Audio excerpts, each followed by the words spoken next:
Il existe dans les combles des Invalides des objets mystérieux, quasiment oubliés.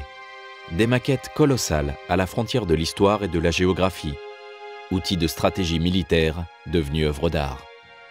Plus de 400 ans avant Google Earth, ces chefs-d'œuvre de précision, copies conformes des places fortes de France, étaient l'orgueil du roi et de ses généraux. Aujourd'hui, jugés trop grands, trop fragiles, seule une infime partie de cette collection royale est exposée. La majeure partie de ce patrimoine national reste cachée au public. Pour la première fois, la Maison de l'Histoire de France s'apprête à éclairer d'un jour nouveau ses œuvres endormies. Les plus grandes pièces de ces plans en relief vont sortir de l'ombre pour être dévoilées au Grand Palais.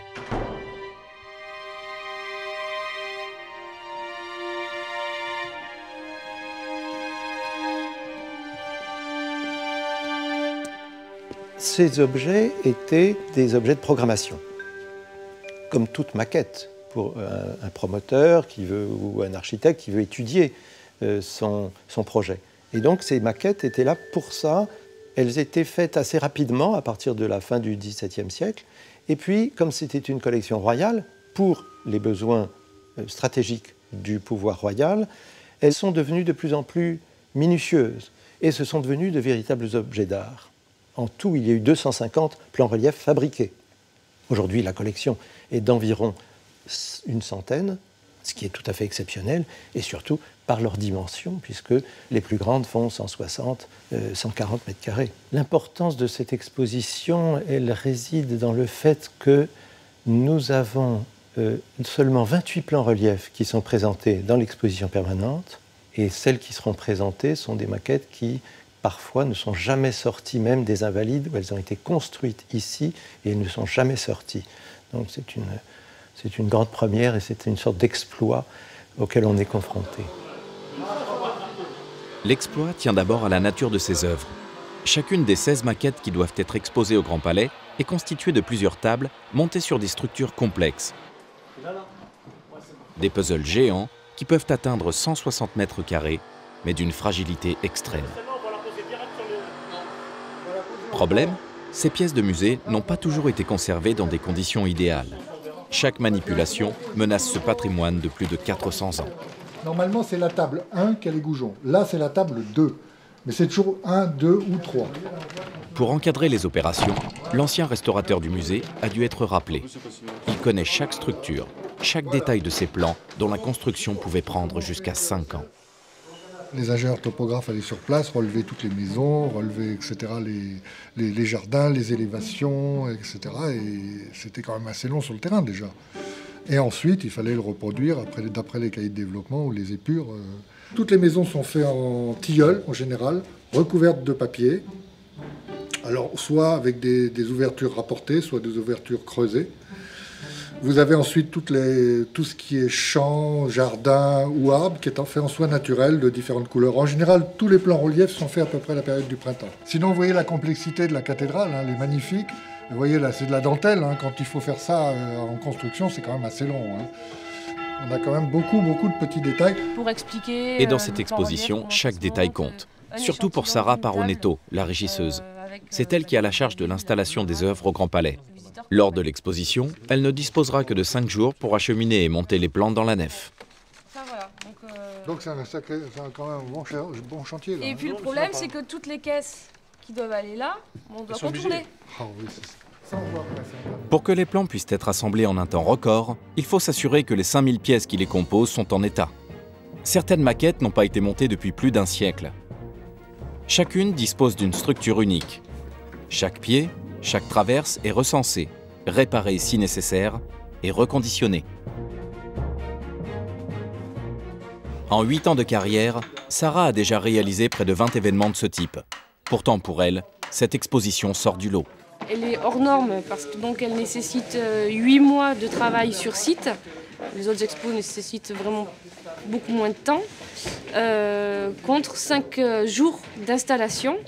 Alors que pour une autre exposition normale, on a besoin de 10 jours seulement pour l'installation des œuvres. Un plan peut représenter plus de 50 caisses, Donc c'est pour ça qu'on arrive à plus de 300 caisses et de 800 mètres cubes de caisses. Donc c'est beaucoup de chiffres, mais c'est énorme.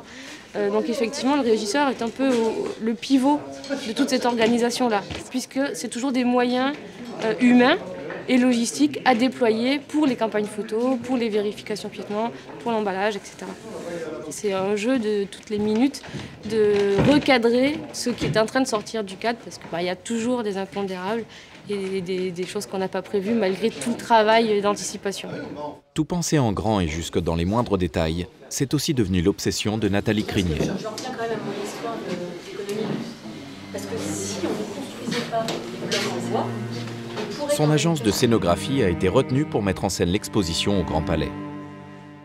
Dans ses bureaux parisiens, cela fait plus de 8 mois que ses équipes y travaillent. C'est déjà des œuvres compliquées. Ensuite, on a un espace très particulier parce que la Grande Nef, c'est pas un musée, c'est pas une salle d'exposition classique, entre guillemets.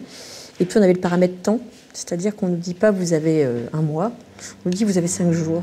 Et puis, l'idée, c'est de se dire qu'est-ce qui va faire effet dans la Grande Nef, parce que la Grande Nef, il faut l'habiter.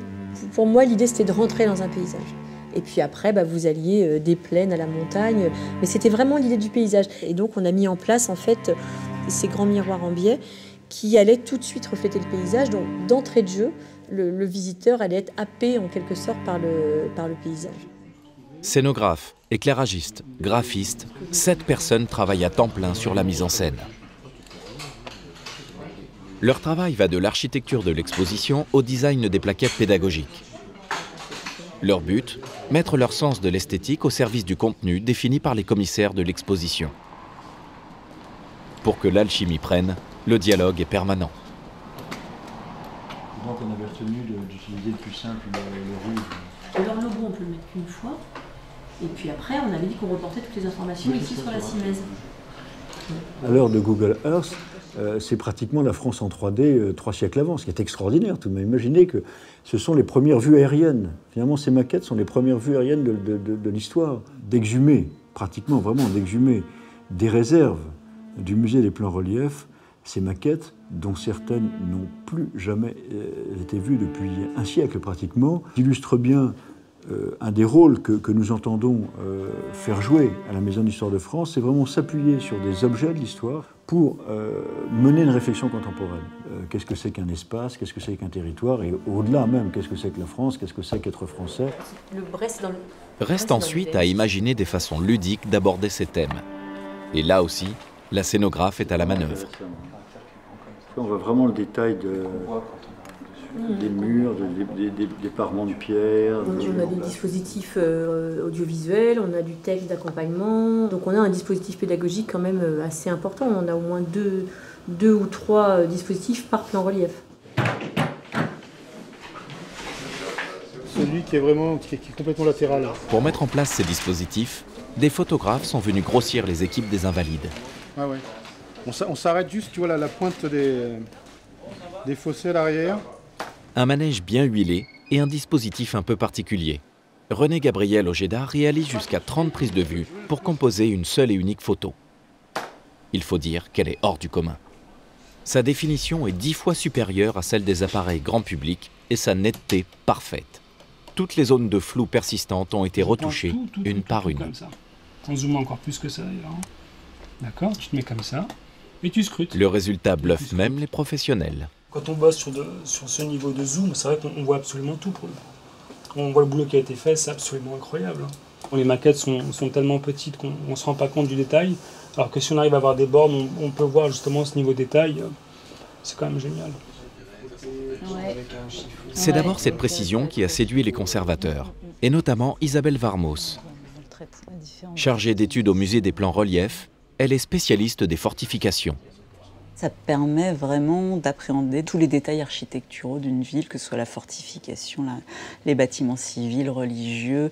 On ne pourrait pas les voir de manière aussi précise sans ces photos. Strasbourg, le plan relief a été réalisé en 1830 et on l'a actualisé à partir de la deuxième moitié du 19e siècle pour montrer la voie ferrée qui avait été créé entre-temps et ce qui était fondamental pour les militaires puisque c'était une nouvelle voie de communication qu'il fallait pouvoir contrôler.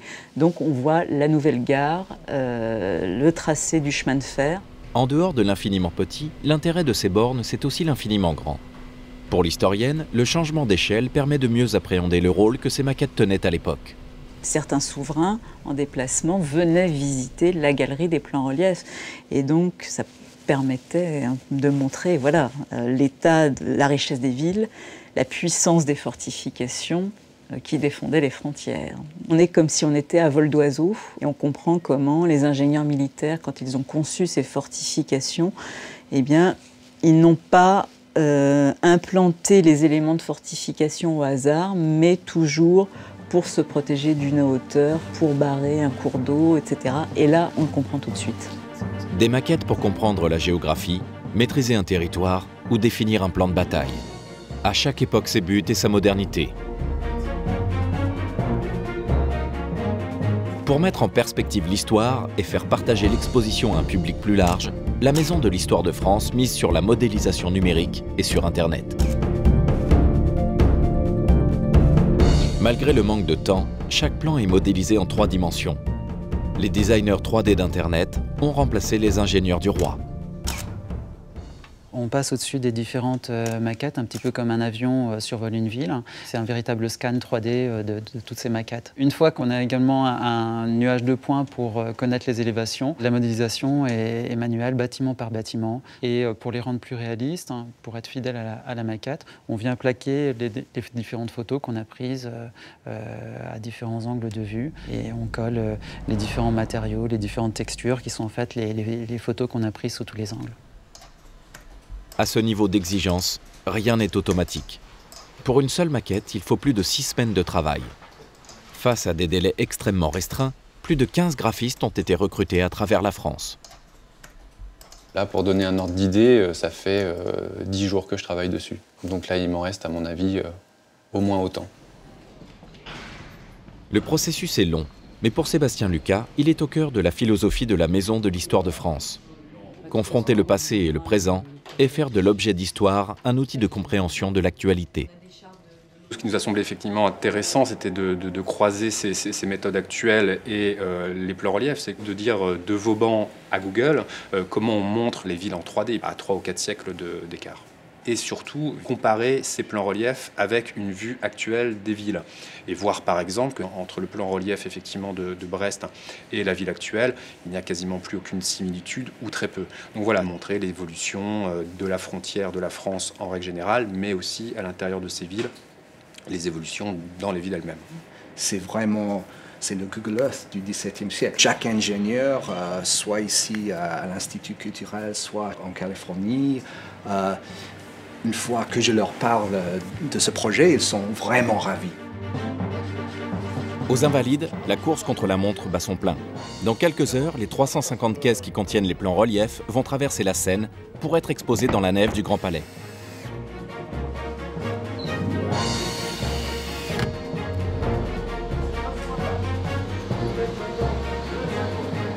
« 16 plans reliefs d'une surface totale de 750 m² vont être montés. Avec eux, l'ensemble de la scénographie, décors, éclairage et modules pédagogiques.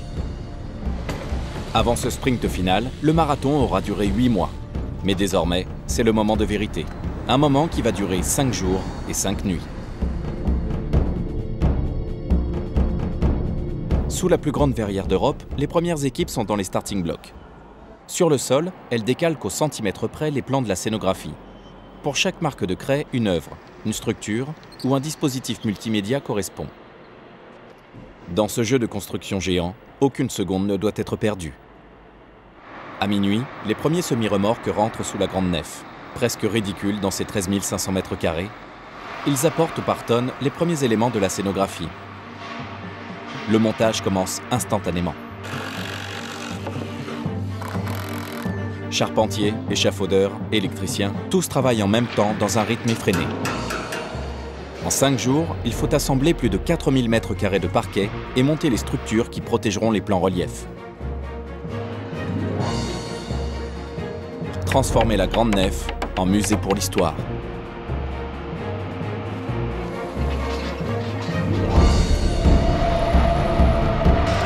De loin, le Grand Palais passe pour une fourmilière géante en pleine ébullition.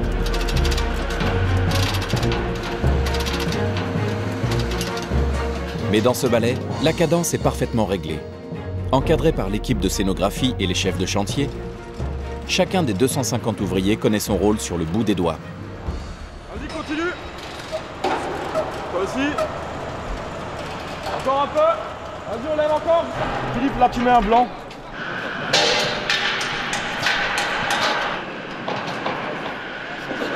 On arrive à là, juste là où toi tu dois aller. Voilà. D'abord monter les échafaudages, puis tendre les vélums, ensuite hisser les miroirs. Un ordre de montage à suivre à la lettre et qui ne peut souffrir aucun contretemps. Car pour accueillir les œuvres en 3 jours, les principaux éléments de la scénographie doivent être installés. Lâche un peu, s'il te plaît. Les règles, on bat les bancs. Hein. Il est aligné? Ouais. Il est bon. Ouais. Au matin du 4e jour, les premiers plans reliefs arrivent. Les équipes de Sarah Paronetto rentrent en jeu. C'est à vous de gérer comment vous rangez, mais tout le camion, on les met là. Voilà. Elle s'apprête à assurer le montage de la plus grande exposition de plans reliefs jamais réalisée. Ce sera à chacune des équipes de les ramener, parce qu'ils commençaient à dire à un cariste il faut les ramener tous, c'est pas possible. Ici on est en zone tampon, donc tant qu'on a 6 semis par jour, on peut pas faire ça. Là, ils ont tout laissé leur caisse comme donc, ça voilà. 6 semi-remorques par jour, près de 5000 caisses de piétement qu'il faut décharger et monter simultanément au beau milieu du chantier. Les 6 équipes formées aux Invalides travaillent d'arrache-pied. 3 la première. 3 la première, il n'y a pas 3. Il n'y a pas 3. 3 c'est pas On a là dans la matinée quasiment tout monté, donc ça avance vraiment très bien. Cet après-midi on équilibre tous les piétements puisqu'il faut vraiment tout caler au millimètre près. Les points clés par la suite, c'est surtout le montage des plans reliefs. Donc on commence ça demain, on a 5 plans à monter, certains à midi il faut que ce soit terminé. Donc c'est là-dessus que ça va se jouer, quoi. Si les personnes chargées des œuvres progressent aussi vite, c'est aussi parce que la coordination avec la scénographie est permanente. Chaque soir, une réunion de chantier règle les derniers détails, adapte les plans aux réalités du terrain. Là, on a une table carrée, par exemple. Mais pour Nathalie Crinière, ce qui a fait la différence, c'est l'anticipation.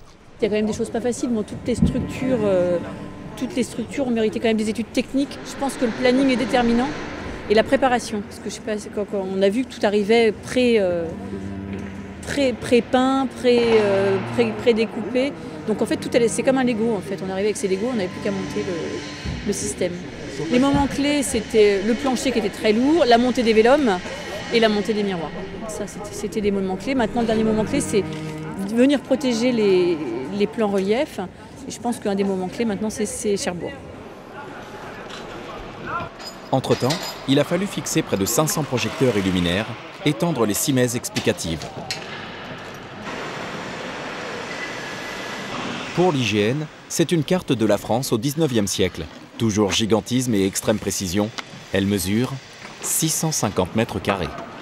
Un travail titanesque destiné à mettre en valeur des œuvres d'art classées aux monuments historiques, les chefs-d'œuvre des plans reliefs royaux.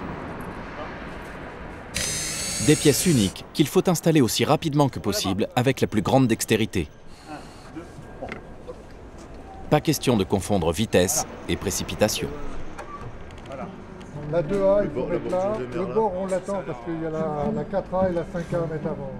Si on se trompe au départ sur la première table, on va rentrer dans le piétement, on n'aura plus de débord de la table. Et ça, on est obligé de recommencer dans ces cas-là. Or, c'est une table c'est un plan relief qui pèse très lourd, qui a 49 tables. Donc, il faut faire très attention au départ quand même. C'est très compliqué. Bon, et puis elles font du poids, donc c'est vrai que pour les gars, c'est pas simple. On est parti, là. Tu sors D'abord Strasbourg. Le plan relief réactualisé en 1852 pour y inclure la voie ferrée si cruciale pour les militaires est assemblé en 3 heures. Puis c'est au tour de Berg op Zoom, la citadelle désormais hollandaise et son système d'inondation défensive. Vient ensuite Briançon, un tour de force pour Vauban, chargé d'imaginer la défense de la frontière dans les Alpes. Un vrai tour de rein pour les ouvriers qui installent ces pièces de plus de 2 mètres de haut.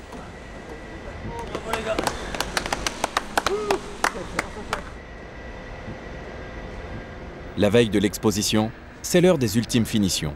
Une dernière retouche, un dernier coup de pinceau.